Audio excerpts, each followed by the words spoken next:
O que a gente não sabe é o que eu vou contar agora. A guerra estava para começar na Ucrânia. E eu já estava hospitalizado 45 dias. Completava 3 semanas na unidade de tratamento intensivo. Quando finalmente saí do hospital, estive literalmente morto, não? Não estava morto porque ainda minhas funções vitais funcionavam, mas eu estava apagado, inconsciente. Quando abri os olhos, eu vi que estava no mesmo lugar e pensei que eu não morri, estou vivo. E por isso que eu brincando digo, eu já fui lá e voltei, e lá não tem nada. Então, quando o homem morre, se apaga mesmo. Só que o médico disse, tudo bem, vamos dar de alta do hospital, mas não pode viajar. Não tem condições. Seu pulmão não tem condições de subir a um avião. Você morre dentro do avião. Meu filho, que tinha ido à Ucrânia já para levar meus restos para casa, e se surpreendeu com a notícia de que eu saí da situação crítica. Me disse, pai, temos que ir, a guerra vem. E os médicos falaram para ele, não, todos os anos dizem que a guerra chega, não, a guerra não chega. E meu filho disse, pai, se a guerra começar, eu faço o quê contigo? Você não consegue andar. 45 dias sem andar. Como arrasto você? Como tiro você deste país? Então, do jeito que está, vamos. Ele assinou um documento isentando de qualquer responsabilidade ao hospital, aos médicos, assumindo ele a responsabilidade se algo me acontecesse. E ele me disse, vamos voar 1 hora de Kiev para Varsóvia. 1 hora. Aí vamos parar um dia, para ver se teu pulmão aguenta. E ele ainda tinha comprado um respirador que me acompanhava no avião. Chegamos a Varsóvia bem, fiquei um dia lá. Então ele me disse, agora vamos ir quase 3 horas de Varsóvia à Ucrânia, a Lisboa. E vamos parar em Lisboa 2 dias. E cheguei aqui em Lisboa. E isso que ninguém sabe. Fiquei hospedado num hotel. E meu filho, desde amanhã, me dizia, temos que sair. Eu não conseguia andar. Literalmente arrastava os pés. Mas ele disse, não tem outro jeito. De aqui a 2 dias, pegamos o voo de aqui direto a Brasília. 10 horas. Mas teu pulmão aguentou 1 hora para Varsóvia. Aguentou 4 horas para aqui, vai aguentar 10 para lá. Eu estava caminhando por uma rua do centro, essa rua onde está o arco, e que termina na Praça do Comércio. E sentei aí na Praça do Comércio, na beira do rio. Eu estava com máscara, estava com um boné, estava com um cachecol. Mas alguém me conheceu. E olhou para mim e disse, pastor Bulhão? E eu falei, sim. Ele estava aqui a uns 3 metros de mim. E começou a chorar. Chorava e chorava. E ele me disse, ontem à noite eu pedi a Deus, eu estou fora da igreja. Eu pedi a Deus uma prova. Devo voltar ou não? E esta tarde saí, estava caminhando por aqui. E vejo você. Que melhor prova está me dando Deus que eu tenho que retornar para a igreja. E meu filho, que estava ao meu lado, me disse: está vendo, pai? Se unicamente por esse rapaz você tivesse sofrido tudo e tivesse chegado aqui, já valeu a pena. Nós, seres humanos, temos que aprender a confiar nos planos divinos. Às vezes, em nossa vida acontecem coisas que não compreendemos, não tem justificativa humana. Mas Deus nunca erra. Coloquem isso na cabeça. Deus nunca erra. Por mais que você ache que Deus está sendo injusto com você, não. Deus nunca erra.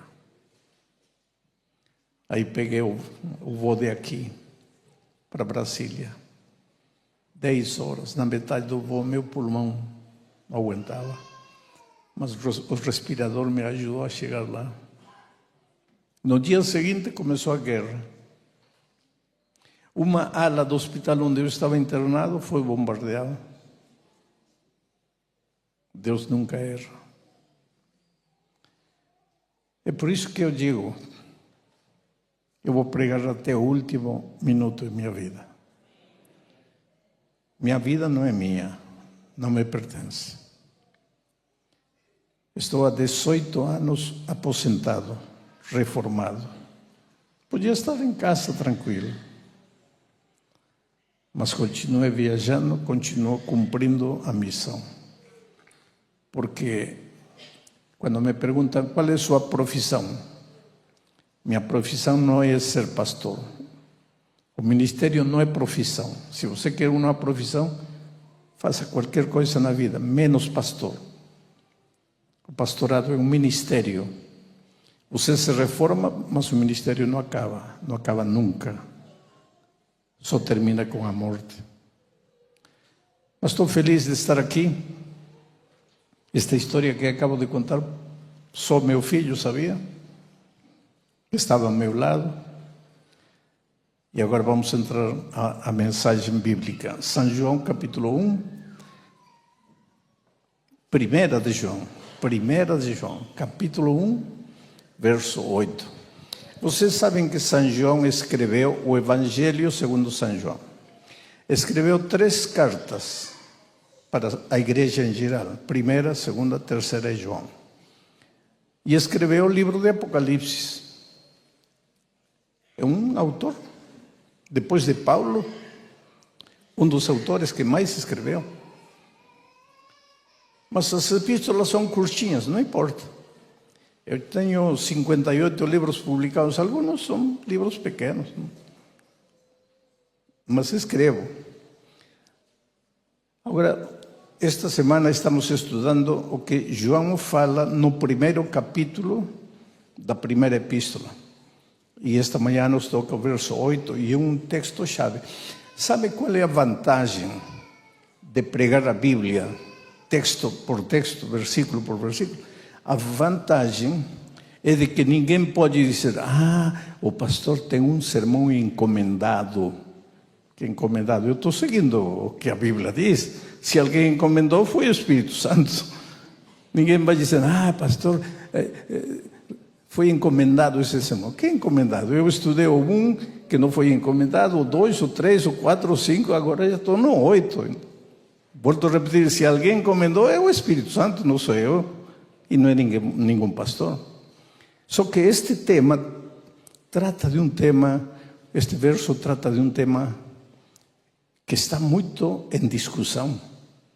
Vamos ler o texto primeiro. Diz assim: se dissermos que não temos pecado nenhum, a nós mesmos nos enganamos e a verdade não está em nós. Por que digo que este é um texto polêmico? Porque ultimamente está começando a entrar na igreja uma ideia interessante de que a última geração será sem pecado. Quer dizer que a última geração não enquadra neste texto. E se não enquadra neste texto, então essa última geração não forma parte da igreja. Quem ensina essa teoria da última geração? que a última geração antes da volta de Cristo será impecável, que terá desenvolvido o caráter, que terá chegado no processo de santidade a um ponto em que já não cai, já não peca.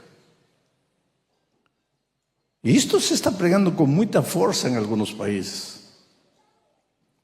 E esta mensagem cria um desespero terrível na igreja. Porque se vocês não são diferentes de mim, terão descoberto que a vida cristã é uma luta, é uma batalha diária. Que você hoje se ajoelha, chora, se arrepende, pede perdão a Deus e amanhã está fazendo a mesma tonteria. E que muitas vezes você chega ao ponto de dizer: Deus meu, o que acontece comigo? Por que eu não consigo?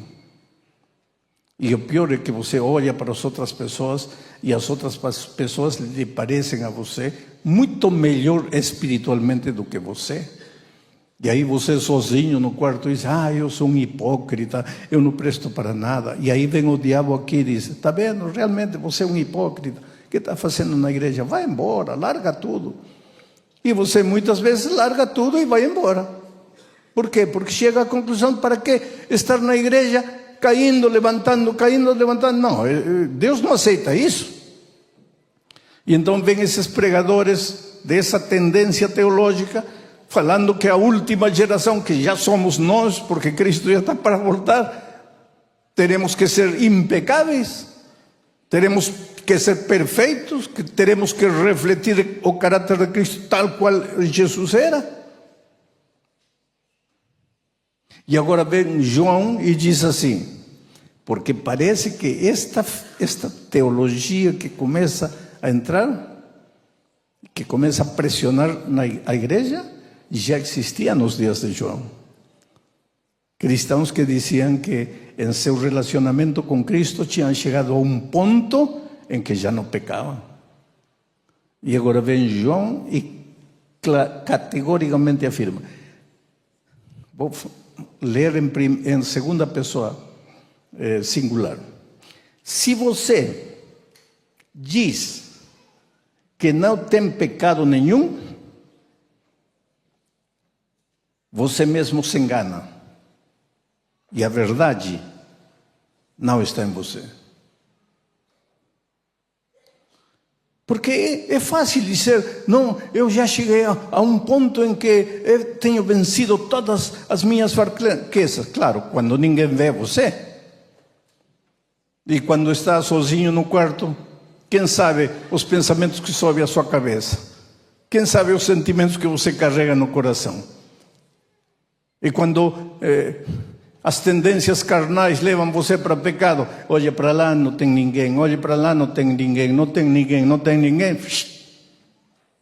E depois sai aqui, o sábado, olhando para todo mundo, como é a roupa, como é o cabelo, está bem, não está bem. Que bom que o inverno sempre chega, não? Aí todo mundo cobre o corpo até o pé. Aí no verão, aí fica diferente. É interessante que uma promessa em São João 16:8, a promessa do Espírito Santo que diz: quando Ele vier, o Consolador, o Espírito Santo, convencerá ao mundo, e você e eu somos parte do mundo, dos habitantes desta terra, convencerá ao mundo de pecado. De que pecado? De teu pecado. Só que o Espírito Santo trabalha nesta famosa última geração de uma maneira estranha. Porque eles dizem que recebem o Espírito Santo, mas só enxergam o pecado dos outros. Não enxergam seu pecado. E a Bíblia a mim me ensina que quando o Espírito Santo vem, não me convence do pecado dos outros, me convence de meu pecado. Eu não tenho que estar olhando para os outros, eu tenho que olhar para a minha vida, para as minhas atitudes. Não as atitudes, a igreja está perdida. Não interessa se a igreja está perdida. E eu? Porque você é a igreja, eu sou a igreja. Eu sempre digo que esta igreja não é perfeita porque eu sou membro desta igreja. Porque se eu não fosse membro, aí sim talvez a igreja seria perfeita. Imagina se toda a igreja, todos os membros fossem como você, assim, do jeito que você é. Aí seria perfeita, não? É interessante o que João diz. Se você em algum momento se sente tentado a pensar que não existe pecado em você, você se engana. E a verdade não está em você. Agora, esta não é uma verdade que só João pregava. Esta é uma verdade que Paulo também pregava. Vamos falar o que Paulo fala acerca da perfeição no seguinte texto. O seguinte texto é Filipenses, capítulo 3. Aí está. Versos 12, 13, 14, 15 e 6. Mas eu vou ir lendo texto por texto, comentando um pouco para entender a mensagem divina para você. Paulo, primeiro vou fazer uma pergunta. Quantos de vocês acham que Paulo estará no reino dos céus? Levantem a mão. Vocês acham? Claro que sim.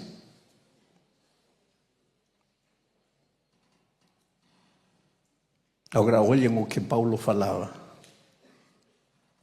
E quando ele escreveu sua epístola aos Filipenses, já estava chegando ao fim da sua vida, ao final da sua vida. Olhem o que ele falava. Não que eu o tenha já recebido, ou tenha já obtido a perfeição. Coitado do Paulo. Paulo não poderia entrar na última geração, porque a última geração é sem pecado. E Paulo, ele confessa publicamente: eu não consegui, eu ainda não tive a perfeição. Então, se Paulo entrou ao reino dos céus, quer dizer que os imperfeitos são os que vão para o reino dos céus? Calma, não vai tirar tuas conclusões particulares. Vamos ver o que ele está dizendo. Diz assim: não que eu tenha já recebido ou tenha já obtido a perfeição, mas prossigo para conquistar aquilo para o que também fui conquistado por Cristo. Prossigo. Esse verbo prosseguir é interessante porque em grego, porque Paulo escreveu em grego, é o verbo lambanó. Em outras palavras, ele está dizendo: eu ainda não sou perfeito. Eu ainda não consegui viver completamente à altura das expectativas de Deus. Mas uma coisa faço: prossigo. Sabe o que é o verbo prosseguir? Lambanó. Não é caminhar, subindo. Não, não é assim. O verbo prosseguir é: você começa a subida em direção da perfeição, começa a subida, mas cansa. Aí para, toma ar, às vezes senta, respira, toma um pouco de água, continua.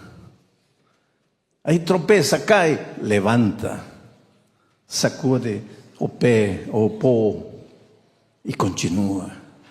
E de repente já você vai vendo acima da montanha: já estou chegando, e tira forças das fraquezas, já estou chegando. E quando finalmente chega, respira: cheguei. E aí você descobre que tem outra montanha mais alta, e que você achava que chegou e não chegou nada. Chegou ao cume de uma montanha, mas tem outra maior. Agora entra o verbo lambanó, prossigo. Olho, e em lugar de me desanimar, adquire novas forças e prossegue. chega no cume de outra montanha, aí descobre que tem uma montanha mais alta. E prossegue, e prossegue. E já na velhice ele disse, eu não consegui. Desde que aceitei Jesus caminho de Damasco, porque eu andava perseguindo cristãos, mas caminho de Damasco me encontrei com Jesus, desde esse dia comecei minha carreira com Cristo. Agora já estou velho e prossigo, prossigo e prossigo. Eu ainda não sou perfeito. Prossigo. Seguinte texto, verso 13. Irmãos, quanto a mim, não julgo havê-lo alcançado. Está falando de quê? Da perfeição, da santidade. Não julgo havê-lo alcançado. Mas uma coisa faço, e isto é chave. Você quer ser perfeito? Isto é chave. Primeiro, não pense que já alcançou. Não diga, eu pertenço à última geração. Você pertence a Jesus, não pertence a geração nenhuma. E os que pertencem a Jesus, como Paulo, prosseguem. Não chegam à conclusão de que já alcançaram. Prosseguem. E que mais? Mas uma coisa faço. Esquecendo-me das coisas que para trás ficam e avançando para as que diante de mim estão. Seguinte verso. 14. Prossigo para o alvo, para o prêmio da soberana vocação de Deus em Cristo Jesus. Esse é o segredo de Paulo.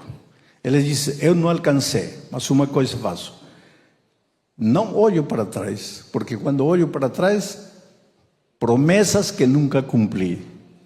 Decisões que duraram 1 hora, 2 dias, 3 dias. Vocês já viram que geralmente nossas igrejas têm 2 semanas de oração por ano, não é certo?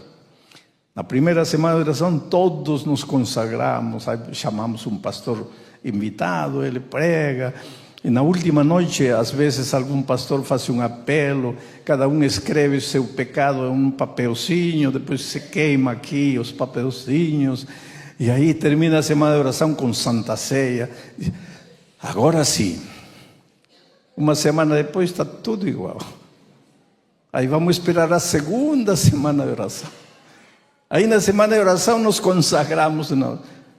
Já viu que nossa vida é semana de oração, em semana de oração, em semana de oração. Agora Paulo diz assim, não olho para trás, me esqueço. Se prometi, se não cumpri, se caí, se fracassei, me esqueço. Uma coisa faço, prossigo. Prossigo e prossigo para ver se um dia alcanço aquilo para o qual eu fui alcançado por Cristo Jesus. Porque Cristo te alcançou para levar-te pelo caminho da santificação, para levar-te na perfeição. Seguinte verso, os 2 últimos. Diz, todos pois, agora vai ver a confusão que Paulo vai criar na tua cabeça. Todos pois que somos perfeitos, é raro, não? Porque no verso 12 diz, irmãos, eu ainda não sou perfeito. E no verso 15 diz, todos os que já somos perfeitos. Espera um pouco. Se Paulo estivesse vivo, eu lhe diria, Paulo, senta um pouco, respira, porque você está meio confundido. O que foi? Primeiro diz que você não é perfeito. E agora diz que já é perfeito. Você tem que se posicionar. Ou é ou não é. Mas não fala que é e depois fala que não é. Ou fala que não é e depois fala que é. Isso é que cria muita confusão aos cristãos.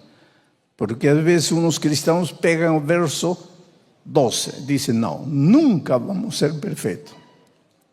E outros cristãos pegam o verso 15 e dizem, temos que ser perfeitos nesta terra. Os primeiros dizem, não, Paulo diz. Os segundos dizem, não, Paulo diz. E aí, o que fazemos? Todos, pois, que somos perfeitos, tenhamos este sentimento. Que sentimento? O sentimento de que não é perfeito. Quando você sente que você já é perfeito, não é perfeito. Mas quando você sente que ainda não é perfeito, aí você está no caminho certo. Tenhamos este sentimento. E se porventura pensáis de outro modo, também isto Deus vos esclarecerá. E o verso final 16 diz: todavia andemos de acordo com o que já alcançamos. Agora vou resumir o que Paulo está dizendo. Sabe o que Paulo está dizendo? Que a perfeição não é um ponto no qual você chega. Não é que você caminha, já, agora sou perfeito. E agora começa a olhar para todos, coitados imperfeitos, porque eu já sou perfeito. Aliás, querido, o melhor lugar para ser santo, para ser perfeito é aqui. Aqui todos somos perfeitos. Porque quando pregamos, parece que... Mas a verdade é que eu, como Paulo disse, dos pecadores do qual eu sou o primeiro, eu digo, eu sou o segundo. Agora o terceiro deve estar por aqui. Se chegamos aqui para pregar, não é porque somos santos, não é porque somos perfeitos, é porque somos cristãos no caminho da perfeição. O que Paulo em tudo isto está dizendo é que a perfeição não é um ponto que você alcança. A perfeição cristã é um caminho que você percorre. Você vai sendo perfeito enquanto ainda não é perfeito. Vai sendo perfeito enquanto ainda não é perfeito. E o segredo para ser perfeito, mesmo não sendo perfeito, é esquecer o que fica para trás, olhar para o que está diante e prosseguir até a volta de Cristo. E quando Cristo voltar, vai te dizer: bem, bom servo fiel. Sobre pouco foste fiel, sobre muito te colocarei. Agora, a mim me emocionam as últimas palavras de Paulo, quando estava preso em Roma e escreveu uma carta a Timóteo, já se despedindo. Eu tive o privilégio de entrar na prisão onde Paulo esteve preso. E tive o privilégio de levar meus netos, 3 netos, tenho 9, levei 3, os 3 mais velhos. Minha esposa, meus 3 netos, eu entramos na prisão. E eu falei para meus netos: foi aqui que Paulo esteve. E em lugar de estar se lamentando e chorando, foi de aqui que escreveu. Era julho, época de muito calor em Roma, mas embaixo um frio. Agora perguntei para eles: filhos, imaginam Paulo no inverno aqui? Se agora em pleno verão estamos aqui tremendo de frio, imagina no inverno. Agora tem sentido as palavras, e uma neta desse me falou: abuelo, agora tem sentido as palavras. Traz o capote, traz o cobertor, que estou com frio. E procura chegar antes do inverno, porque não aguento o frio aqui. E aí, preso, Paulo escreveu as palavras que foram ânimo para a minha vida toda. Ele escreveu: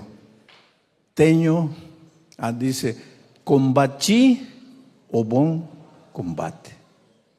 Quer dizer que a vida toda de Paulo foi combate, combate, luta, guerra, batalha, cair, levantar. Como cair e levantar? Lê Romanos 7. Aí Paulo não escreve desesperado, não compreendo o que acontece comigo, porque eu conheço bem e quero caminhar por aí, não consigo. E o caminho do mal que eu não quero, estou indo por lá. Ora, se eu não vou pelo caminho certo, então quem está indo por lá não sou eu, é o pecado. E está falando da natureza pecaminosa que você e eu carregamos. Sabe por que não somos perfeitos nesta terra? Porque ainda carregamos a natureza pecaminosa que vai nos acompanhar até o dia da volta de Cristo. Porque só quando Cristo voltar, isto mortal se vestirá de imortalidade, e isto corruptível de incorrupção. Mas até aquele dia estaremos lutando. Por isso Paulo, ao morrer, disse: combati o bom combate, acabei a carreira, guardei a fé. Agora eu sei que está preparada a coroa me aguardando. Mas essa coroa não é só para mim, é também para todos os meus irmãos queridos de Lisboa, da Espanha, da Alemanha, do Brasil, do Peru.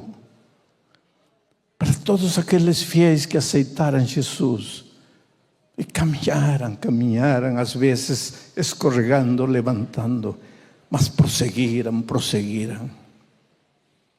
Eu te digo uma coisa em nome de Jesus: se um dia estaremos no reino dos céus, não será porque nunca caímos, será porque, tendo caído, acreditamos em Jesus, nos levantamos e prosseguimos. Esta é minha esperança, é a esperança de Paulo. Portanto, não desanima, querido. Talvez em este momento você me diga: pastor, o Senhor não sabe as coisas erradas da minha vida. Não sei, e não me interessa saber. É que não é fácil. Eu não estou dizendo que é fácil. O que eu estou te dizendo é que você tem um Deus todo-poderoso, que te ama, que morreu por ti e que não vai deixar você se perder. E se, como aquele jovem que encontrei no rio Tejo, você precisa de um milagre divino, de que apareça alguém, Deus vai fazer, porque Deus te ama, porque Deus não quer que se perca.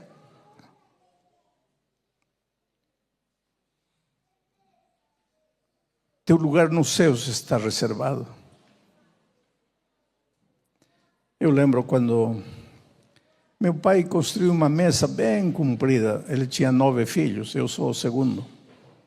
Uma mesa bem comprida. Depois vieram noras, vieram os netos, os genros, uma mesa. Mas meu pai sentava lá no extremo e eu sentava no outro extremo.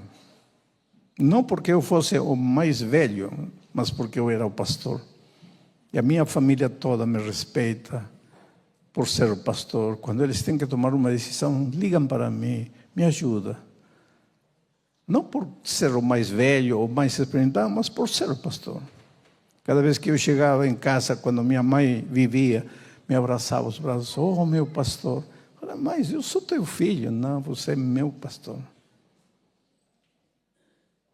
E quando meu pai fez aniversário, bem velhinho já, meus irmãos fizeram uma festa para ele, cheia de balões, o bolo, uma festa bonita. Disse que meu pai sentou na mesa.